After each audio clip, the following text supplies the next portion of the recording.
I gotta know that dirt. Yo, if I were podcasting, it would be insane. Knowledge flowing like the sweetest rain. Professor Bear on the mic, spreading wisdom wide. A bear's thoughts, that's my pride, I can't hide. With the voices in your ear, changing the game. If I rule podcasting, every thought we'd ignite. In a world of chatter, we'll spark in the fight. With Professor Bear, we're climbing to new heights. A Bear's Thoughts podcast, shining bright in the night. Topics from the heart, never sounding the same. Got laughs and debates, never dull or bland. From culture to tech, take you by the hand. Join the ride with us, feel the vibe expand. With every episode, we shine that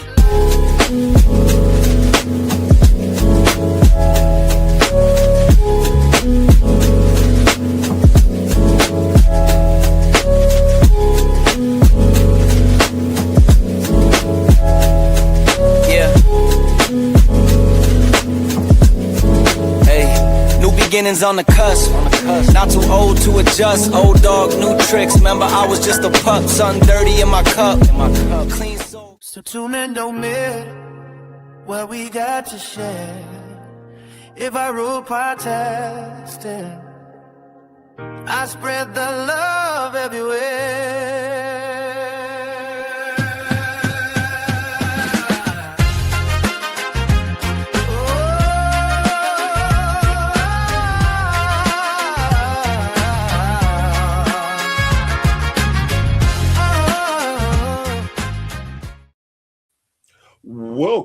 Welcome, and thank you for joining me this evening. I am Professor Bear, and this is A Bear's Thoughts. And guys, girls, 2026, man, it's been a great ride so far. I've been having so much fun getting to talk to my guests. I get to talk to new people. I've been being able to talk to my family, getting to talk to people that were kind enough to let a young cub come on their show and discuss WSN. And the gentlemen I have with me are those two gentlemen who looked out for a bear when I first got started.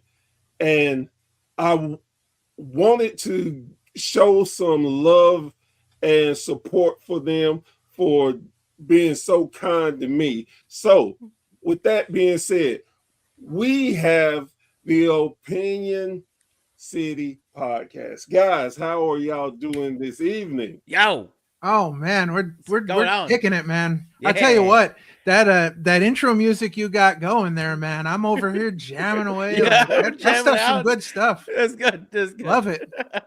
It is so amazing that everybody who and I came up with this song and the whole thing in like it was the first night I started the appreciation, and I thought to myself, man, I need to do something different so it'll separate from my regular shows, so people, if they just want to watch that, okay, came up with it, and everybody has loved it, have given me so much rock on different appreciation for it that I'm almost sure now this is going to be my theme music going forward. I love it. Hell Listen, yeah. It's so fire. It's so lit. It's campfire. I'm telling you, man. Hey, I like that. Good Killing time. it. Good time. Oh, man. So I will start with the same question I start with every one of my guests. How did you all become wrestling fans? Ooh. Well, so I kind of discovered wrestling through I believe it was really through some cousins of mine from out of town that when they would come in to visit, you know, they would always put wrestling on, and of course I'm of the older generation, so we're talking about like Brutus the Barber Beefcake on Superstars, back in the day, and I just kind of picked it up from there. It was one of those things where like you first see it and you're like, I just can't stop watching. Right. Yep. That is cool. And So, for go me, ahead. I have the more family route.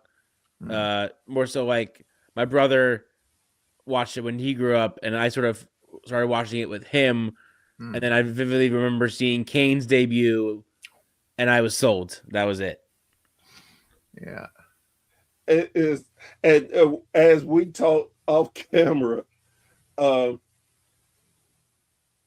possibly, maybe I could get you an autograph from him, considering since he is our mayor here in Knox County. Yeah. Listen, we want to come down there and talk to him. Like, we're gonna come down and knock on the door and be like, "Yo, we're concerned citizens from up north." I'm gonna knock and say, first of all, where's your mask? Yeah, you think if he showed up for like a meeting with that mask on, like people would even know what's going on, right? But I don't know what's happening. You would hope. But see, he wears that mask when he got to give bad news to him. Right, right. Yes. Smart move. Genius. I love that. Smart move. So, with that being said about the beginnings for you all, how did that translate to y'all becoming podcasters? Well, that's an interesting story. Yeah. So, roll it out. About 10 years ago. Yeah. I guess it's about 10 years now. I had been listening to podcasts regularly. I'm a big Kevin Smith fan. Yeah. What up? Has an amazing podcast network, a lot of shows he had at the time. So I'm listening to Kevin Smith and I'm like, I think I could do this.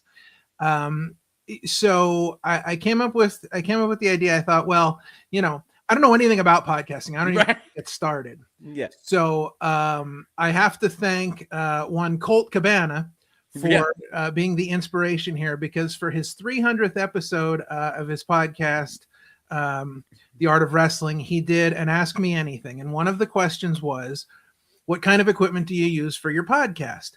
Now, his podcast was probably the most professional sounding podcast I'd ever heard. And he was just like interviewing guys in his apartment or like backstage at a show. And it sounded like you were sitting there talking to him, like you were right in the room. So I got the equipment that he used. And I had been regularly attending Chikara shows in Philly. And every year they had the big King of Trios tournament weekend in Easton. Yep. And that's where I met one Parmesan, who at the time was still married. And so I came up with this podcast idea for a wrestling podcast. And of course, I took my time with it. I asked them if they wanted to get involved, and then I waited a couple years to do anything about it. Which by the time I finally got around to getting this thing started, Sean was no longer married, but still willing to do the podcast. And I have to send another shout out to the good folks at WWE Creative for whoever came up with Brock Lesnar's Suplex City. They get a lot of credit because I basically stole the name and changed it to Opinion City. And that's kind of where it was at. Sean, how did you feel while all this was going on? Like, what was your take on kind of the start of things for us? Oh, I was amped from the jump. When you asked me and the ex originally, I was like, yes. Because and originally this is like a peek about the curtain, not really. It was only supposed to be a monthly show. He originally pitched it as a monthly show where we all get together, we do a monthly podcast once a month, we hang out, talk wrestling. Cool. I don't even remember that. Yeah. I don't remember that it was supposed to be monthly. A monthly pitch. Wow. Okay. And yeah, That's so news for you. It was a monthly pitch, and so after a few years have gone by and we got divorced, he brought up to me, hey, I think I'm ready. I think I'm finally ready to do this.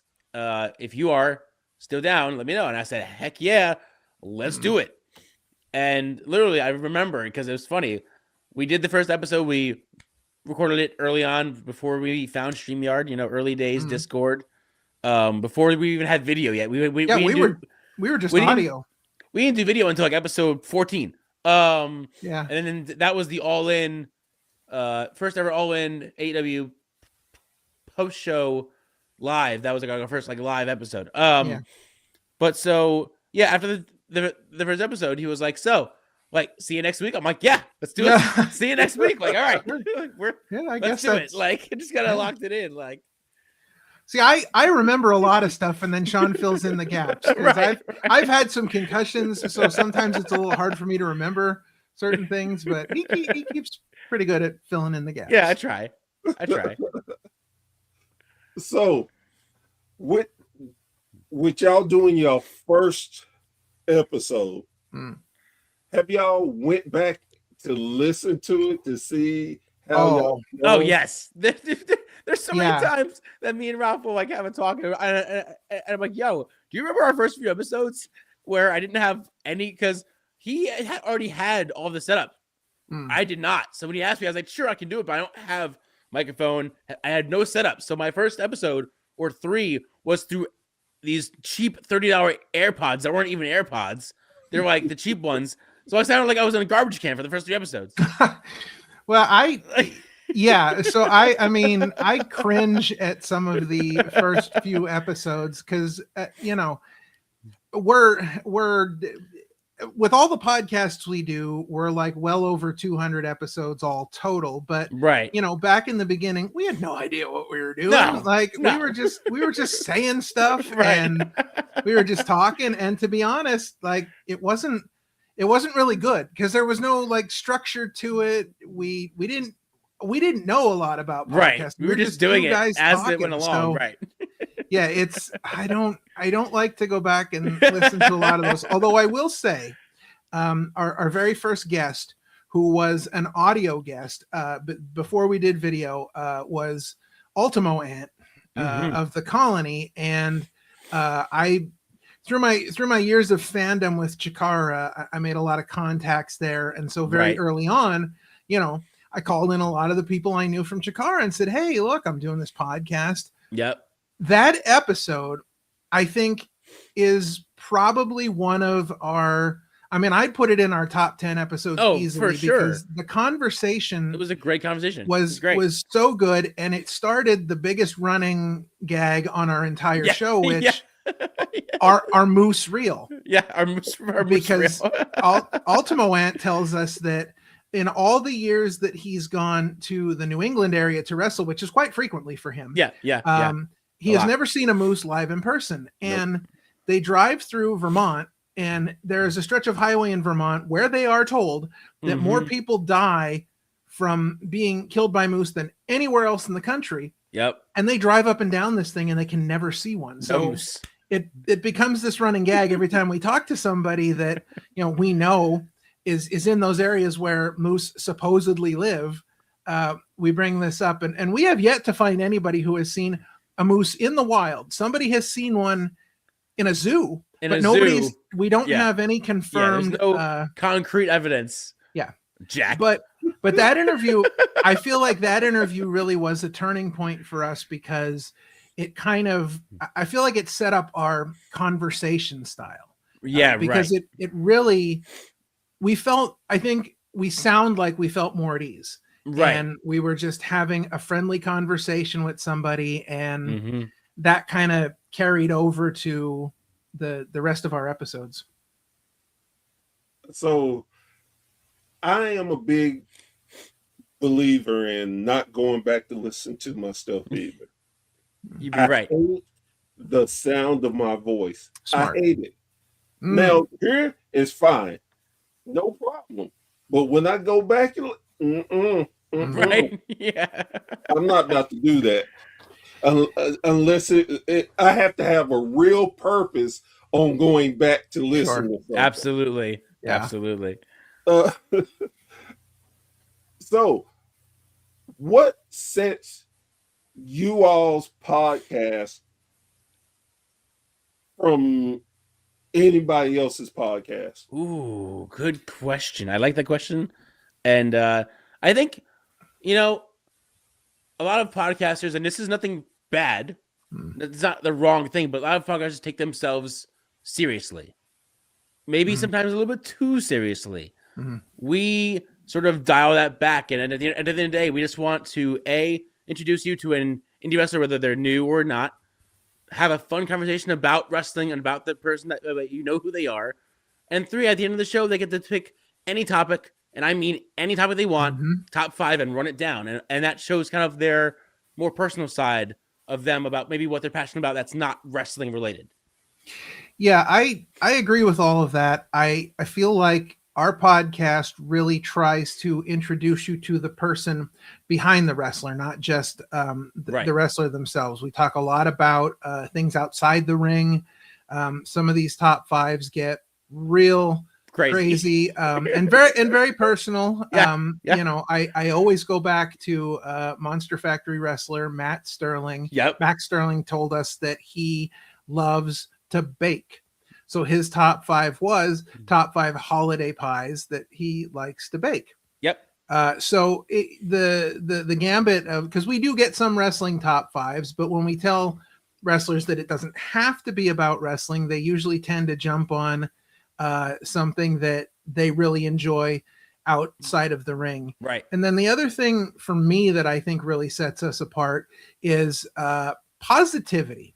Yes. We don't, number 1. We are, yes. We don't want anything to do with negativity. No. We don't, we're not one of those podcasts where we go online and complain about stuff or talk about how we didn't like this or we didn't like that. We're all about the positivity, and we really, our focus is independent wrestling. Now we do talk sometimes about WWE and things like that. Obviously, mainstream. Most people that grew up as wrestling fans, even the wrestlers themselves were fans of, WWF back in the day and things like that. But we really try to put a spotlight on independent wrestling as much as we can, whether it be going to independent shows and doing pre-shows for companies or just interviewing stars. For 2 years, we did Monster Factory months before they closed down. We did Bell to Bell months where we had all female wrestlers from Bell to Bell. So we're very much in the independent world.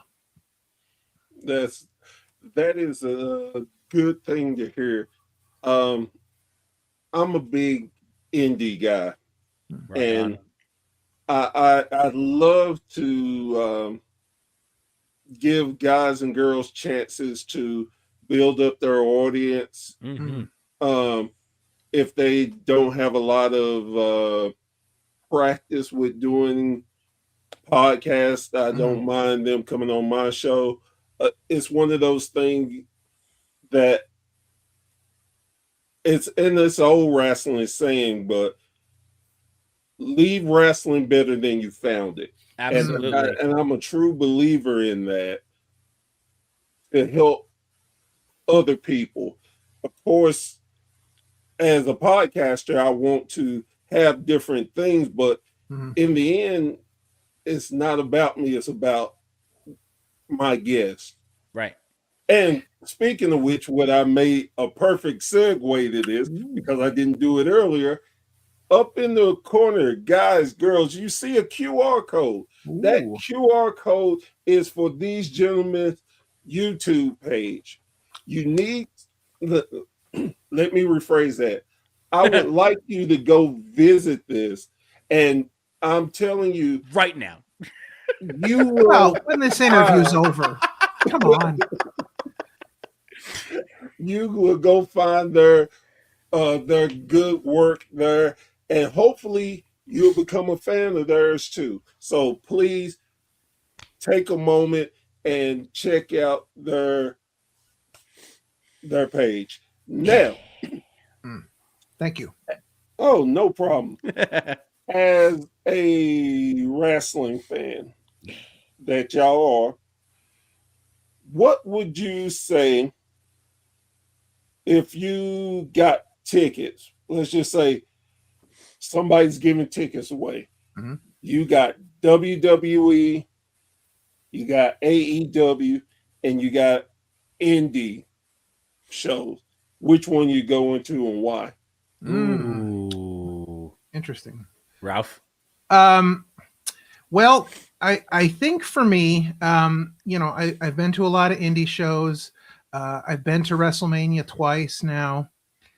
I really think I want to go see an AEW show because I've never been to an AEW show, and from everything I hear, AEW shows are just a riotous good time. Like Yeah. everybody has a really good time at AEW shows, and I'd like to show them some support as well. So I think I'm going to choose to go to an AEW show. Okay. I've been to all three. So for me, it's a little bit harder because I've been to an AEW show, both the show and Full Gear twice now. Oh, wow. And I have been, same as Ralph, to 2 Manias, 29 and 35.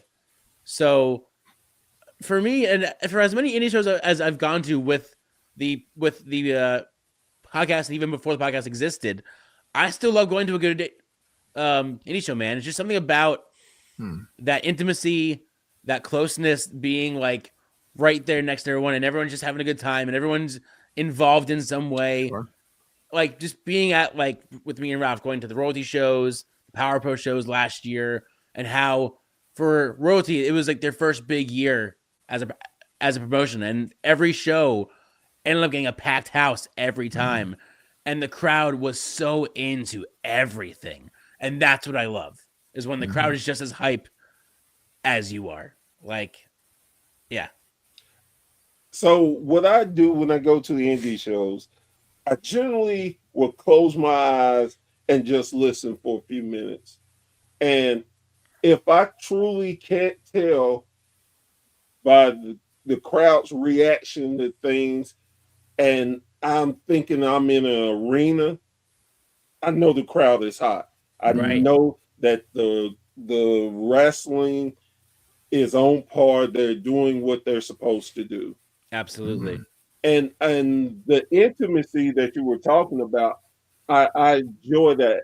I always say, like, it's like going to a family reunion because you are around people.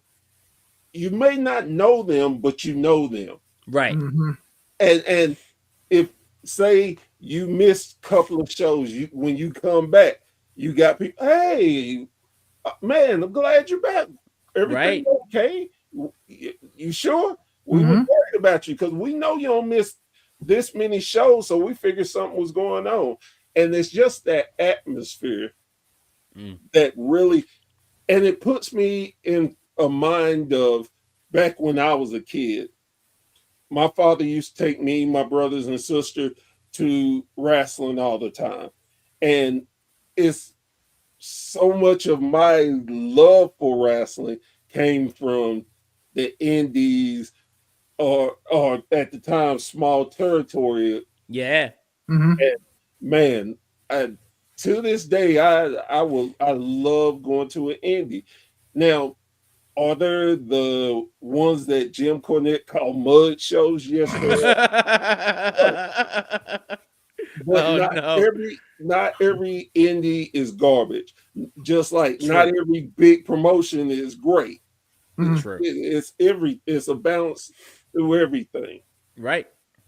So with that being said,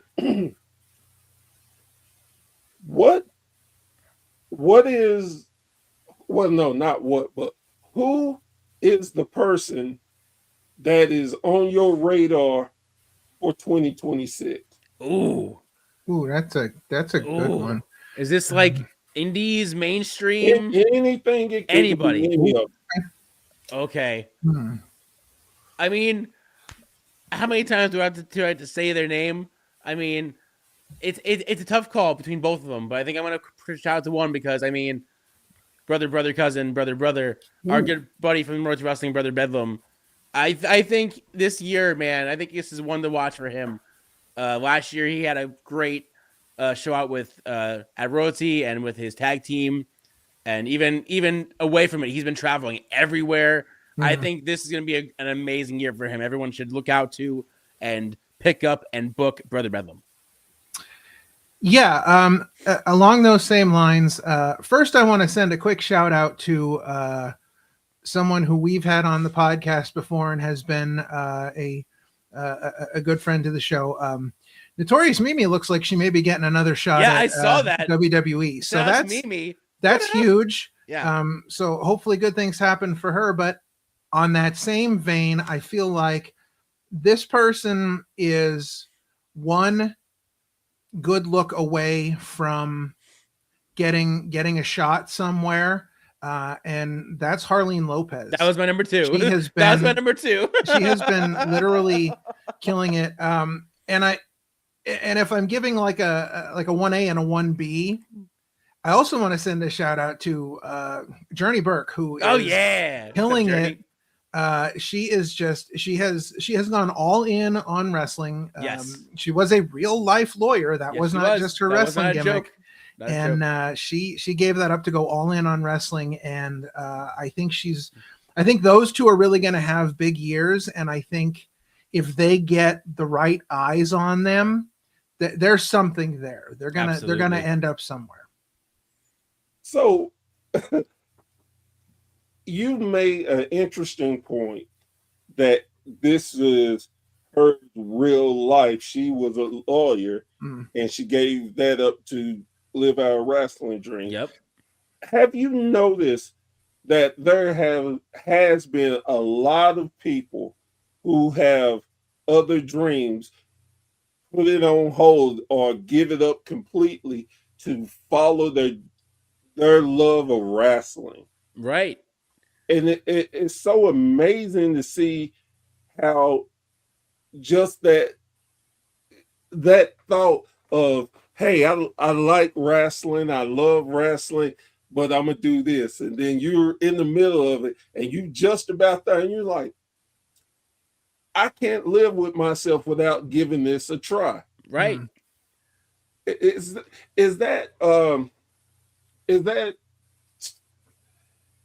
to say then that wrestling has a different hold on us, that if we get that shot, we're going for it? Well, that's like, so at the end of every episode, we ask each wrestler, what does wrestling mean to you and how has it impacted your life? And the answers that we've gotten are exactly what you said. They say that they love it. It's their life. It saved them from something. There's so many different things wrestling has done for them other than just being in the ring that has impacted their life personally. That's why it's a question I love to ask after every episode, because you don't get the same answer every time. You really don't. Yeah, you see where there are certain people that have dreams in life, and then there are certain people that have wrestling dreams in life. And I think when people want to reach a certain plateau in wrestling, they start to realize, like, if I'm really going to do this, if I'm really going to make a shot at this, I've got to go all in. And I love that you asked this question, because I just I'm behind on some things, so I'm just finishing Unreal on Netflix. Yeah. So I just watched the WrestleMania episode, and CM Punk was backstage after the episode talking to the camera, and he said two very interesting things. He said, "Don't ever let anybody tell you that you can't accomplish your dreams." And the other thing he said is, impossible is just another thing to do. And I think those are very apropos statements to what we're talking about here. And I mean, I know, like Sean and I, well, he brought it up earlier that, we got day jobs, we work and we do the podcasting on the side. But, if we had the chance to make the podcast our full-time jobs, I'd drop everything. Like that would be it. And, 2026 is going to be a big year for our show. We're making a lot of changes. We're adding a lot of things. We're trying to become graphically more professional. We're trying to become a more professional show, even like keeping the same exact tone and the same exact exciting interviews and things like that, and talking to the indie stars. But we just want to turn it up a notch, and I feel like we're at that exact spot that you're talking about, where it's like you're almost there, but it's are we gonna go all in?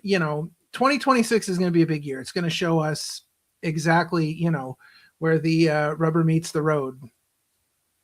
I love that, because that is the same attitude that I'm taking, and for me and for WSN, it's like, this is going to be our year. We're going to do some amazing work. We're going to have people talking about us, and I'm looking forward to it. And this is a prime example of it too. It's like, I was thinking about just sitting around thinking, and I was like, man, I've had a lot of cool podcasts that were really genuinely nice to me to allow me on their show. And I thought to myself, man, I need to pay them back. I need to show them that they didn't waste their time with me, and give them that same love and courtesy that they showed me. And it's like, yeah, I could do this. And what started out with me going through trying to figure out every podcast show I've been on, to like, why do it have to be that I had to be on their show? Why can't I just show them appreciation at all? So, hey, you know what? I'm going to start reaching out. I'm going to start just asking people. And it's one of those things, like, I know a lot of times you get emails from, strangers, and you don't know, like, okay, you want me to come on your show. What's the catch? Right. And it's like, no catch. No, I just want you to come on. I want my fans to know your background, because I think it's interesting, because we as podcasters, we have stories too that we never get to tell, because we're used to sitting in the driver's seat. Right. And I want to give that opportunity to so many people, and even to the podcasters that didn't want to do it or didn't answer my emails or whatever. It's like, I'm not mad. I understand, and I still want to show you appreciation, because we are just as important as the wrestlers. Even if you don't agree with our opinions, if you don't like the way we do things, there's hundreds of more of us that you can find that suits what you're looking for.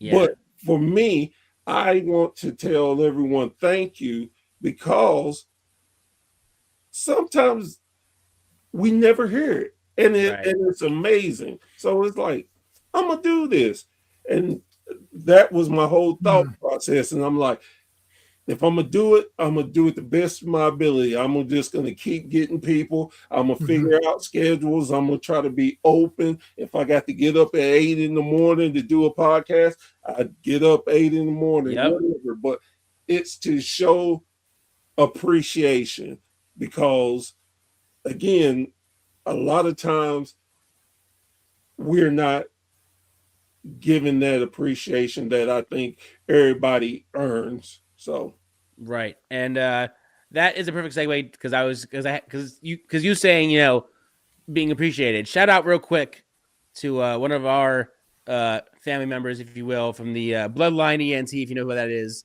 Talking about someone that gives appreciation to everybody. If you go into Devin the Tribal Chief stream, shout out to you, sir. And if you're family or not, he will shout out you your podcast, your brand. He'll tell his audience to go to your page, Mhm. like it, comment, share. He doesn't care as much about him. If he's on stream, he's out there showing love. That's his like one goal. It's really amazing. You know, we've met him online, and we've collaborated with him, and you know, it's like we've almost become de facto members of the family. Right, we've been, right. you know, doing so much together, and you know, that speaks to one of the things we're really looking forward to in 2026 is doing more collaborations with people. Right. Like Devin, like yourself, Right. finding ways for us to, you know, work together and provide content that, you know, people will really enjoy. But Right. going back to your thoughts on appreciation, I mean, we're at a point now where our team is growing to just about, I mean, we're close to 10 people now on the Opinion City podcast team, and they're all people like I didn't know any of these people personally outside of wrestling. Like Right. most of them I met because of the podcast. Right. And it's been such an amazing experience, not only to work with these people, but the amount of people that have, you know, agreed to come on our show and made time to come on our show, or rearrange their schedules, or fit us in here and there when they can to come on to our show. And we've had some names. Yeah. You know, we've had some big names in the indie world. Yep. For our 50th episode, we talked to Mr. Kennedy. Yep. Mr. Anderson. Yeah. Mr. Anderson. Kennedy. Yeah. Yes. We got to talk to him, which was amazing. Yep. We accidentally had Matt Hardy on our show. Yeah. Okay. We had- okay. I'm not going to let you just gloss Nope, over okay, that. You listen, got okay. to tell me Listen, how all right. that So- happened. So WrestleMania 40 week, we spent the week in Philadelphia. We were Yep. doing shows, filming content, covering indie shows. Mhm. And one of the things that was happening was at the Monster Factory, Matt Hardy and John Alba, who is his co-host on the Extreme Life of Matt Hardy podcast. Yep. They were doing a special podcast at the Monster Factory for professional wrestlers, and they were going to take questions from the wrestlers and, you know, give them advice and Right. whatnot. So Yep. I emailed them and said, listen, we're podcasters and you guys have been really killing it in the podcasting world. I said, Yep. I think it would mean a lot to us and we could learn a lot if we were able to attend. So John wrote back to us and said, sure, come on down. So we went there, we met John Alba, we met Matt Hardy. It's like the third or fourth time I've met him. Super nice guy. Right. Yeah. John Super Alba nice. was incredibly nice. Yeah. He's cool. And so when we were doing, that was our 1 year anniversary yes. show, I believe. Yes. So we were doing our 1 year anniversary show, and we decided, hey, let's ask John Alba if he'll come on. Now, John Alba is also a full-time sportscaster. So he's on the SNY network up in New York. So he said, listen, I can tape an episode with you guys, but I'm going to have to do it in between shows. Right. So he was in the green room up there at SNY. You could see, you know, like the Statue of Liberty behind him as we're filming this episode. So we're in the middle of the episode. There's no rhyme or reason to why this happened, but all of a sudden, John Alba's phone rings, and we had just been talking about the podcast, and he just talked about Matt Hardy, and he's like, "Speak of the devil, it's Matt Hardy." So he puts him on speakerphone and says, "Hey, Matt," he says, "I'm here with the guys from the Opinion City Podcast. We're celebrating their 1 year anniversary. Do you have anything you'd like to say to them?" And he says, "Hey guys, congratulations. That's a huge milestone. You know, I really wish I could be there celebrating with you myself, but I'm on a plane on my way to Syracuse. So unfortunately I can't be there." So we accidentally had Matt Hardy on. And what was interesting about that was that flight that he was on to Syracuse was a flight to a TNA show in Syracuse where he was making his surprise return. Right. And wow. But of course, we had recorded this before Right. all that happened, Yeah. and then aired it live that Sunday. But yeah, so we accidentally had Matt Hardy on the podcast. So that was real cool. And I have to say, John Alba was amazing. Yeah. He was a lot of fun. He you know, kept in contact with us. We have all his contact information. We've talked to him from time to time, and just another great experience we've had with another one of our guests. Our guests have been absolutely incredible over the 2 3/4 years that we've been doing it. I mean, we'll hit 3 years in May. Yep. Which is just insane to think about. Crazy, wild. But just we would never have gotten here without the help of a lot of people, and too numerous to name. But just know that we recognize that we would not be where we are without the help of many, and we appreciate every single one of them. Of course, absolutely. I definitely understand. Just like my WSN family, we got the founder of WSN. He is an amazing person, and in March last year was the first time we got to meet each other face to face, and we've been in a partnership for over 2.5 years.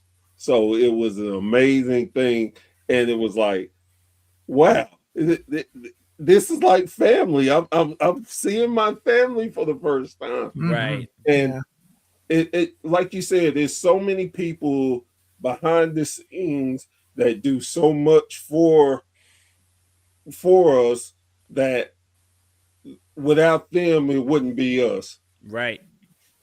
Absolutely. So if I was a new podcaster and this was my first time, and I ran into y'all and we were talking, and I asked for some advice, what advice would you give me about starting podcasting? It's definitely a process. I can say that because, like me and Ralph said earlier, when we started, he had the idea and we had the gear, but we had no idea what we were doing. We just started doing it to do it. And I mean, that's even, I think, in itself, good advice. If you want to do it, do it. You can learn and grow from there. Like, if you want to start it. Don't wait, Yeah, I think that's good advice. And the other thing I would say, because I think this is really important, but don't just be yourself. Don't try to be somebody that you're not. Absolutely. Don't try to emulate somebody else that you've seen do a podcast.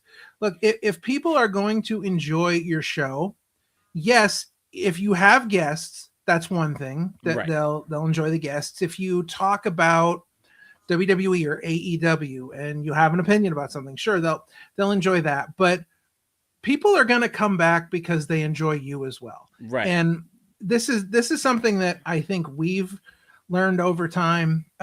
We've gone to indie shows and people know who we are. Right. People, we've had people come up to us and ask us for a picture. Yeah. We've had people come up and tell us that they listen to us and love the show. I had an indie wrestler at one show come up and be like, "Hey man, I listen to your show. I really like you guys." And I think that I think that's part of it. I think you really have to I broke something. I think you really have to be yourself, because there's nobody else that's like you. And if people are going to come back and listen to your show consistently, they're going to do so because they like you. And that real genuine side of yourself that you're portraying on screen, people are going to be able to see that. They're going to know whether that's genuinely you or not. Well, the funny thing is I've had the same thing happen with me, where people have, "Hey, Professor Bear, how are you?" I'm like, "Yep, who in the hell are you?" Right. It's like, no, and I'm just thinking this in my head, and then I was like, "Oh wow, thank you, I appreciate you." And I had a wrestler come up to me, him and his girlfriend, and they were just like excited.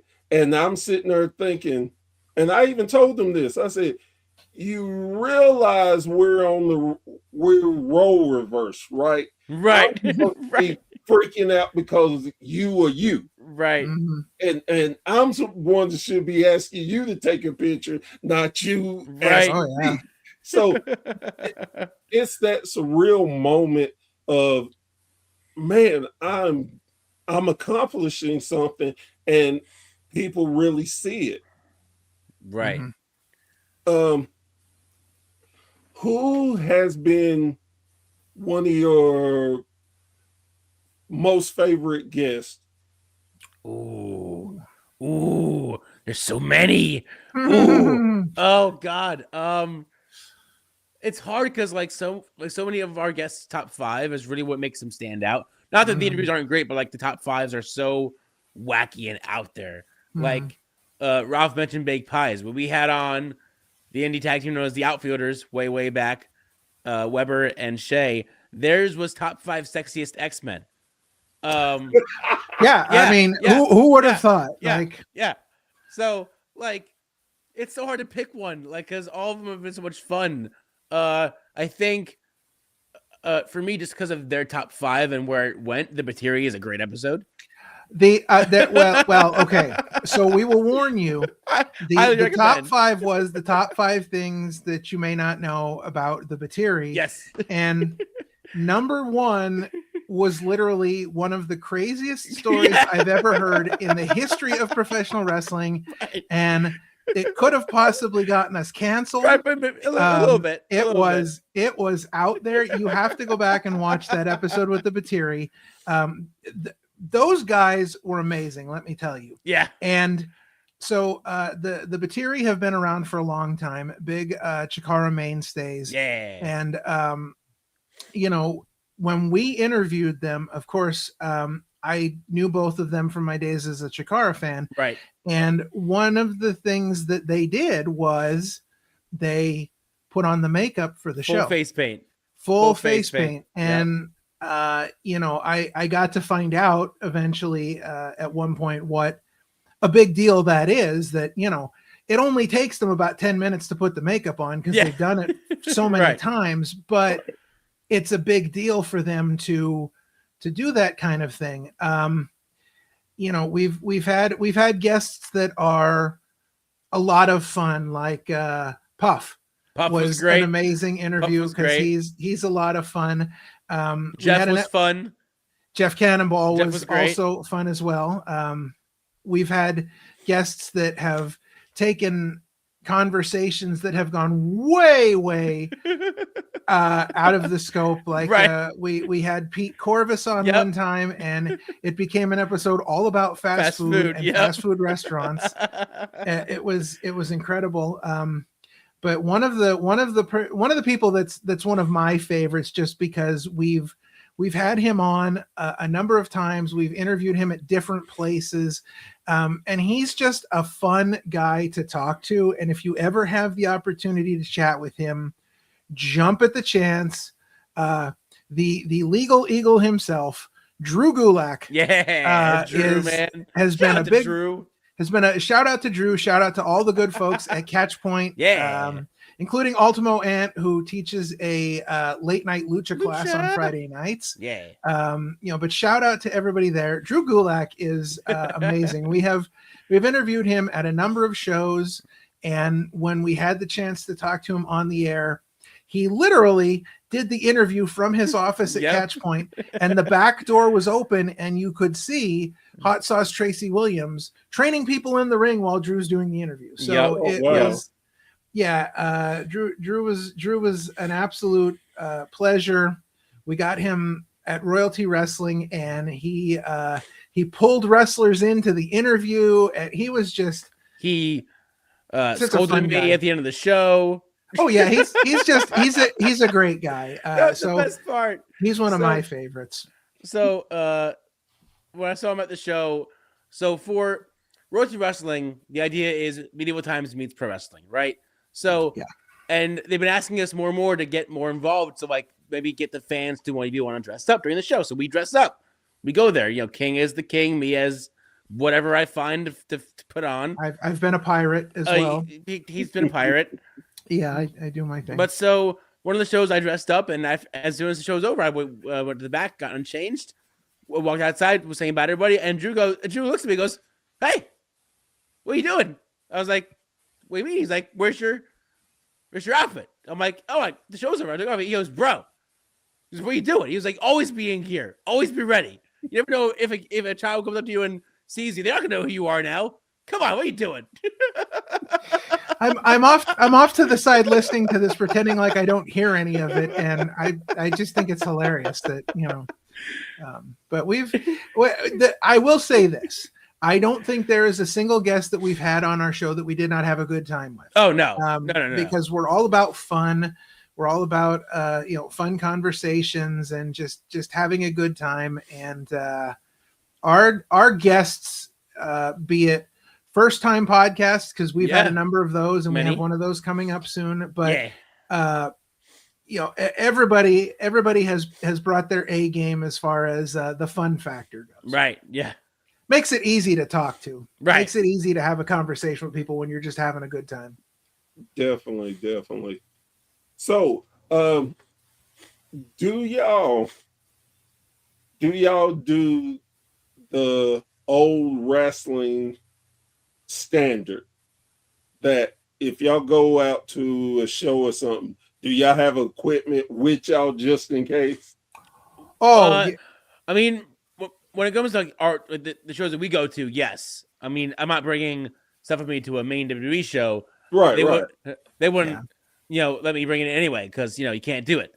But like, and any show, I'll bring something with me because just you never know, just in case, like something happens, Yeah, we've got a pretty good setup as far as that goes. When we're at indie shows and we're just kind of doing interviews like that, we use my cell phone to film because it does 4K HD video. So we use that, and we've got simple little Rode microphones that we use now. And so it's pretty simple stuff to carry with us. It's not a whole lot of work if we're going to an indie show. So, I think we kind of live by the motto, always have your gear. Right. Yeah. Because you just never know. You show up at a show, you never know who's going to be there, right, and who you're going to get to talk to. And the reason I ask, because now I've gotten to the point now I have some equipment and I carry it with me. Yep. Just you never know who will be there or willing to have a conversation with you or anything. So that's a good standard to carry. Sure. Who would be you all's ultimate interview if God said, okay, you can interview anybody you want, alive or dead? That who would it be and why? I had a solid answer right until you said that last part. So like I had a solid answer, and then you said alive or dead. I was like, oh, maybe not. Because my immediate answer is someone that we've it's been our goal since kind of day one, and Ralph already knows where I'm going with it. Orange Cassidy. That's been like our number. That's been like our like day one. Like we need like a bucket list of guests. Orange Cassidy's like number like right at the top there. But alive or dead, that makes it more difficult because like there's so many people I would love to interview. I'm sure you would love to interview Ralph. That has passed away. Bray Wyatt for one. I would have loved. Oh, dude. Ooh, that would have been a dream to interview Bray Wyatt.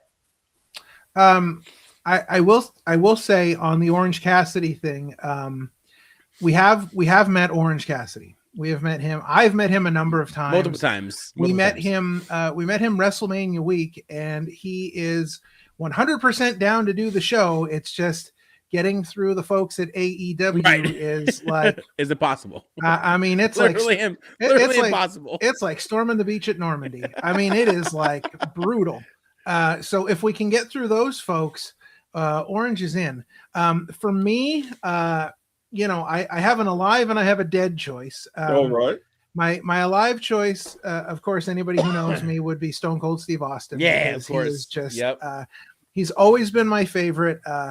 As I mentioned, I've been to 2 WrestleManias. Obviously, WrestleMania 40 I did because we were down there for the whole weekend. My wife and I did both nights of 40, and it was amazing. But I also did 25 in Texas, and part of my reasoning for going was I wanted to see Stone Cold get inducted into the Hall of Fame. Yep. So I've been a huge Stone Cold mark for a long time.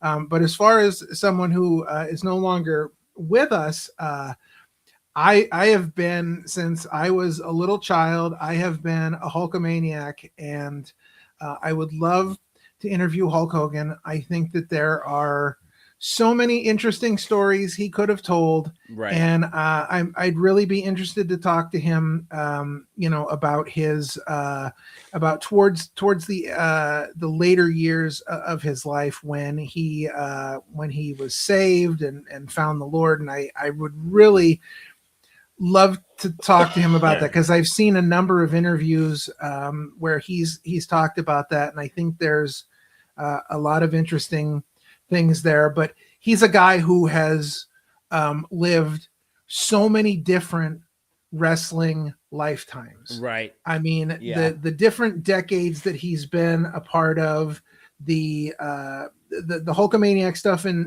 WWF, the Hulkamaniac stuff in WCW, the turn, which I don't care what anybody says, you can leave the John Cena heel turn out of it.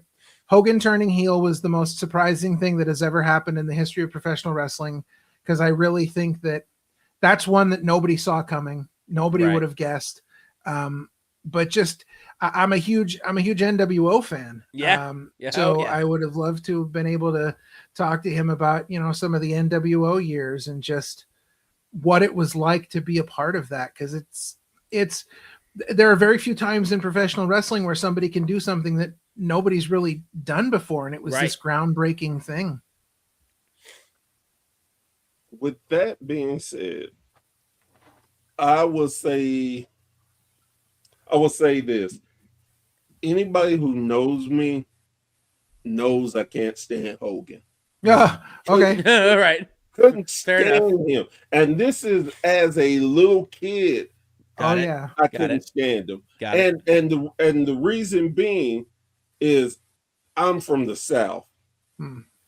Wrestling was more than wrestling. Right.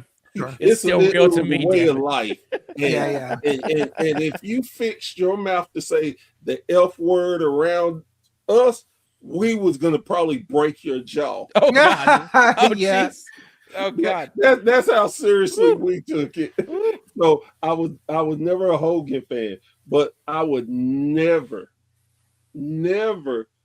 take away what Hogan meant to this industry Right. and to what he's done. And to the simple fact that if you got Hogan in Japan, Oh yes. Right. Yeah, man. WWE, he could show you he actually could wrestle. Oh, dude. Oh, it- agreed. Drop Yeah. kicks and like crazy moves. Oh, dude. Yeah, stuff you never would imagine you'd see from it. It definitely was not the 5 moves of doom. Yeah. Yes, Yeah. yes. It's far from it. So you brought up the NWO, Yeah. Mhm. and I have to ask this question. How do y'all feel about the end of the Bullet Club? I just saw that Mm. and I'm like, I would say I'm sad, and part of me is sad, but also part of me stopped following them kind of after the main leaders. I stopped really following Bullet Club after Cody left them. Once Cody left them, I kind of stopped following who was who. Right. So I'm like, yeah, the lineage is incredible. Like, what was it? Like 13 years. So like incredible reign. But yeah, after it went to War Dogs, I kind of stopped following kind of the lineage. Yeah, you can't go on forever with these things. I mean, the idea has a certain identity to it, I think. Right. And you have certain people that are so ingrained in the idea of the Bullet Club that when you think of the Bullet Club, you can't think of anybody else. And Right. it's interesting that you bring that up when we talk about the NWO, because it's the same general principle. you know, you look at the NWO and it goes on so long that it almost becomes a parody of itself. Right. And Yeah. Right. You want to, I look at the Bullet Club the same way that I look at AJ Styles, and AJ Styles is planning on retiring in 2026. And I think part of that is, you know, go out on top before you're not able to be Right. Yep. AJ Styles anymore. And, Mhm. you know, I think the Bullet Club has gotten to a point where it's gone so long that it's not really the Bullet Club anymore. So maybe Right. it is time to, you know, call it a day.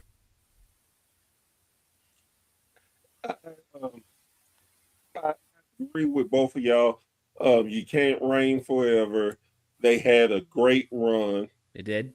and considering that they started in Japan and literally took over the world Yeah. Mm. with the how many groups can you name that had reinvented itself with different leaders, Mm. with just core members? Right. They would just change out, and for you not to have known who the people were, except for AJ, it was an amazing run for them. Mm-hmm. Oh yeah, I don't think you can. I don't think you can say any other group has been able to do what they've done. You know, I love the idea of, you know, leaders kind of getting jumped out. I think that was Right. brilliant Yeah, that was because cool. it shows that sort of, you know, gang mentality, the kind of thing that you would imagine that a stable in Japan would do, like a Right. stable that's so serious about that. But if you look at the Bullet Club, you know, you have certain things in the merchandising world in professional wrestling that are just unparalleled. Yep. The Austin 316 shirt, the NWO shirt. Mm-hmm. But the Bullet Club shirt did something special because I don't think we've ever seen a piece of professional wrestling merchandise that has been parodied so many times and in so many different ways. Like We did too. that we did it too, sure. That Bullet Club logo was absolutely iconic. And Yep. I mean, as much as you knew Austin 316 and you knew NWO, whether you were a wrestling fan or not, you knew Bullet Club as well. Oh yeah, right? you knew. Yeah. And Bullet Club was not even like a main stable in Right. the Yeah. United Yeah. States, and yet everybody still knew what it was. And you also have to look at, you know, especially like in the beginning days, like all the names that came out and went on to become bigger and better. Adam Cole, Finn Balor, you know, AJ Styles making the jump, Omega, all these leaders that got jumped went to bigger and better things. AEW, WWE, like it's crazy to think that they also exiled leaders, but then those leaders went on to do bigger and better things after the fact. Yeah, definitely. I want to take the time out to tell y'all that I appreciate y'all so much. Again, taking a chance on me that y'all knew nothing about and didn't know about what I was wanting to talk about with WSN. Y'all gave me a platform to help spring that WSN to the world. And I feel like that I'm a firm believer in giving people their flowers, because most times when people get that recognition and those flowers, they are dead and gone and they can't enjoy them. Sure. They can't smell them. And I personally believe that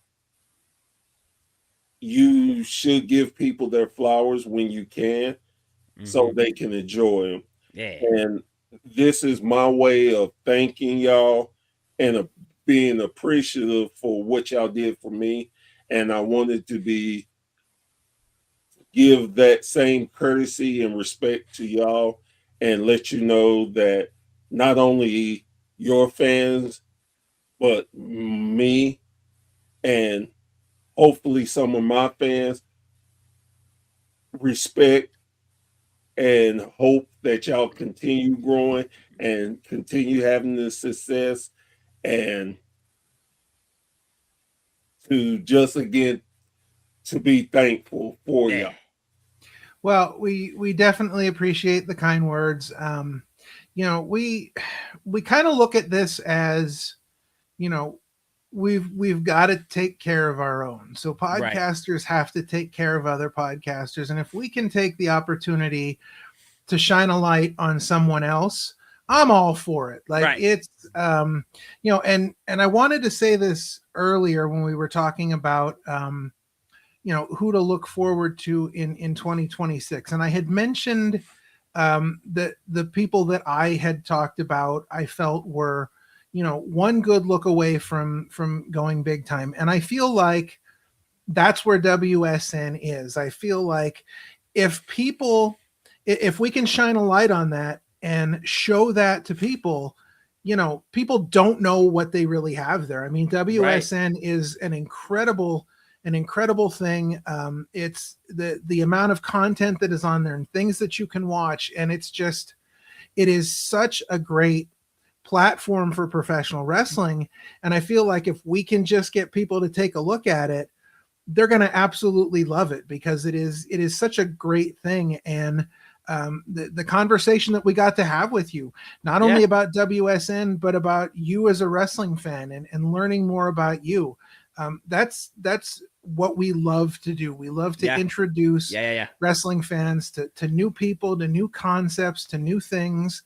And, it was our pleasure to be able to do that, with you as you were getting things, getting traction behind things. And, we really appreciate the opportunity to come on here and chat it up with you. It's nice every once in a while to be guests ourselves and Right. get to, get to talk about things and throw things out there. But I think you're doing an amazing job with the stuff that you do and the content that you produce. I think people are lucky to have people like you that are willing to get involved and put the work in and do these things. And I kind of feel like we're of the same cloth here, because we want to produce things and we want to do things for other people.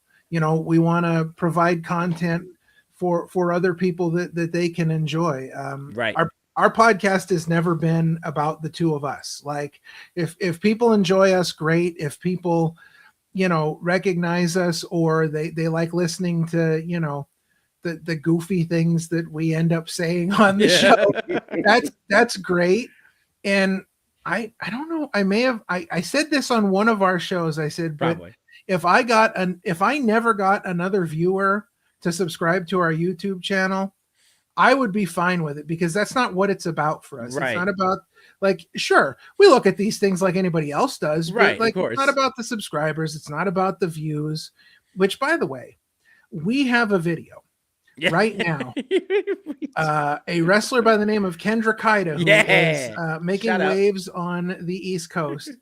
She is at somewhere around 635 views, which was insane, because that's like 200 and some more than we actually have subscribers. So it's insane to me. And not to toot my own horn, but toot baby, because we have a short on our YouTube channel where it's me talking about my favorite match of all time, and it's technically not a match, but it's still my favorite.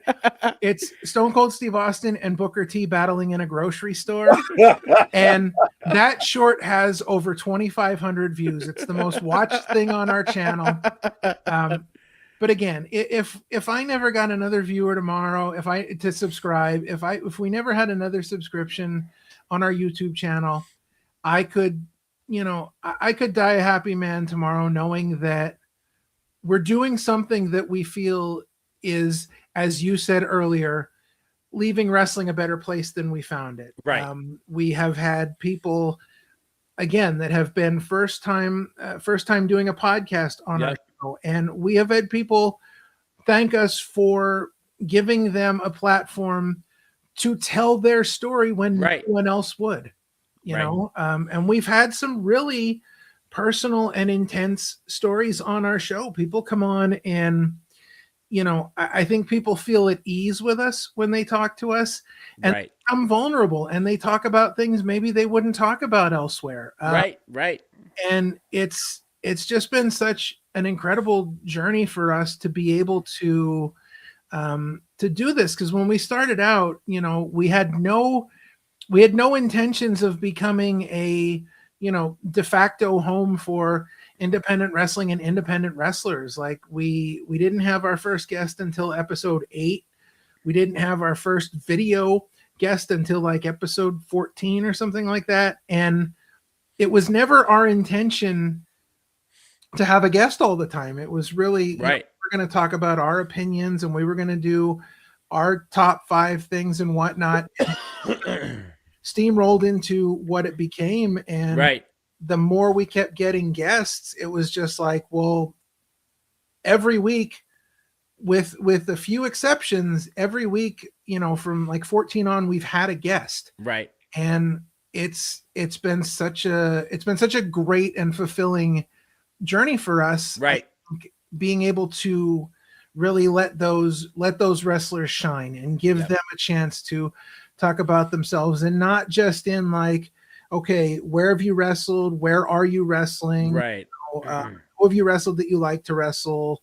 Who would you want to wrestle? It's not just about that. We do ask those questions too, but we get so personal with people. Right.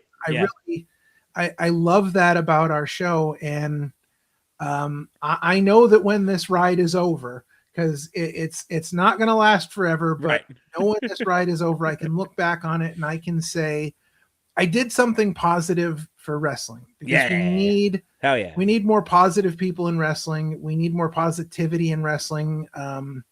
You know, podcasters need to work together. Listen, it's a huge table. Everybody can sit down and eat. There's no reason that we can't sit down and eat with each other. Right. Same thing in wrestling. You know, any fan of any wrestling is a fan of wrestling, whether it's That's right. WWE, AEW. We're not fans of the company. We're fans of wrestling. Wrestling. So, That's the you main know, thing. Yeah. sit down at the table and eat together. That's my that's my motto for 2026. Sit down at the table and eat together. Yeah, exactly. So we look forward to 2026, and we would love to do more collaborations with you. We'd love to do more collaborations and get the word out about WSN. You know, it's we got to stick together, and we got to take care of each other. Amen. That is the main point, I think. And I love that y'all believe that. I love that y'all are genuine, and it shows in your interviews, and to have fun and to show the human side of wrestlers, because sometimes we get so caught up in wrestling, we don't realize, hey, that person is just a human. They have a life too. So Absolutely. But guys, thank you again so very much. Definitely down to collaborate some more. Heck yeah. And Absolutely. we will definitely work something out and keep the positivity going. Oh yeah. Absolutely. Guys, girls, thank you so much for joining me around the campfire once again to hear amazing stories, to get to understand that we as podcasters, we have great stories too. Yeah. And, you know, you will get some amazing tales and learn why we love doing what we're doing. So Amen. that's what we are here for. And again, and as I always love to say before I leave a podcast, please, please, please Support your local indie wrestling. You never, ever, ever know who you will see and get behind. And later on, they could make it to the big time and be a world heavyweight champion. Oh, So Absolutely. again, thank y'all so much. I am Professor Bear. This has been a Bear's Thought, and we will see you around the campfire for another great conversation. Y'all have a great night, and thank you so, so very much.